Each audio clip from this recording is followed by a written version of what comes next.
আসসালামু আলাইকুম রহমতুল্লাহ। আজকে আপনাদেরকে দেখানোর চেষ্টা করব একটি ম্যানুয়াল ইনকিউবেটর মেশিনকে কিভাবে অটো ইনকিউবেটরের মতোই ব্যবহার করা যায়। তো আপনারা দেখতে পাচ্ছেন যে আমি এখানে একটি ডিমের ট্রেতে আমার ডিমগুলো বসিয়ে দিয়েছি। তো একটি ম্যানুয়াল ইনকিউবেটরকে অটো ইনকিউবেটর বানানোর জন্য প্রথমে আপনাকে যা করতে হবে, ককশিটের মধ্যখান বরাবর আপনি একটি ছোট রডের টুকরো দিয়ে দিবেন। তো আপনারা দেখতে পাচ্ছেন আমি রডের টুকরোটি দিয়ে দিয়েছি।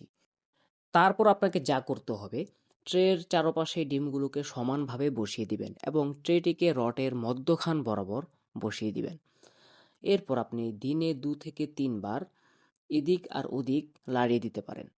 এর মাধ্যমে আপনার সময় বাঁচবে। ডিমগুলোকে ধরে ধরে উল্টাতে হবে না, আপনার সময় বেঁচে যাবে। এইভাবে যদি আপনি ডিম বসান, আপনাকে আর হাত দিয়ে একটি একটি করে ডিম লাড়াতে হবে না, আপনার সময় বেঁচে যাবে। দেখা হচ্ছে অন্য কোনো দিন নতুন কোনো ভিডিও নিয়ে। আসসালামু আলাইকুম।